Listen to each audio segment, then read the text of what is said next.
Ayun, tumatapos ang pong ng tanah.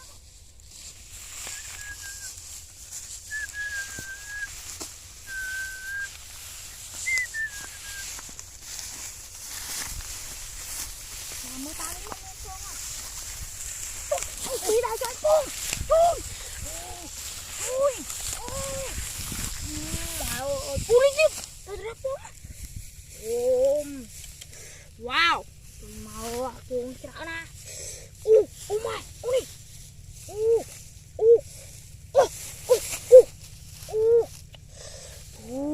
Chọn mà thôm thôm lo trời mà ơ. Wow. Tao cái mới biết.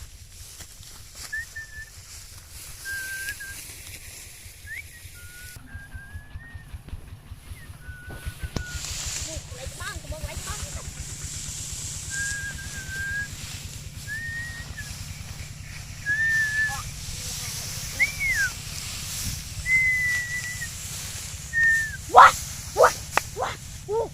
Bay cuồng bắt à.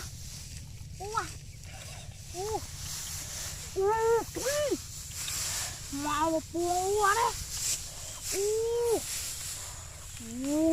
Trời mau à. Này là cái thơm á. Anh đưa tới tiếc không hấu mà. Wow. Wow, benar sengaja. Emang makan dok nih ya. Mesti ada mahal lah kira. Mau. Pong trao nào. Ni ho mà sập bóc cả nó ní ha mày nó. Mày háo đi.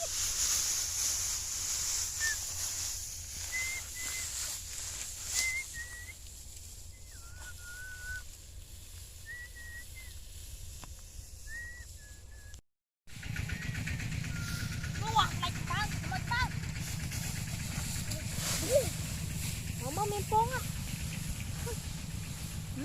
Hai. Wah. Ui mau à pong chó nè. Trời mau nè. Rồi pong là to mà hắn vô thăm hậu mà. Pong đi lo nè. Oh my god, mau. Lo nè mà nó coi một con độc tiết à. Hãy thống mà cái độc này hả. Wow, oh my god.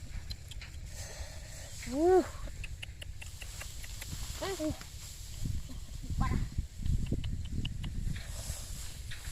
Rồi gì thế nào. Màu buông này kìa.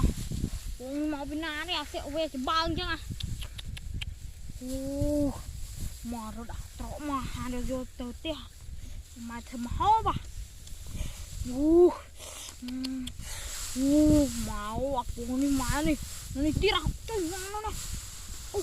Nó này linh ôi mai một con này lo chơi mau nó thực bay quá. Mà rồi lưới mà nghĩ cái hàng được thầm hó bà. Đó là đi hả? Nó sẽ bông tui nha. Nó thông mà nè. Nó thông mà. Mở tăng cái băng mà. Hai. Cái này cái mồm ha. Nè, ba ban là mà cái trò áo.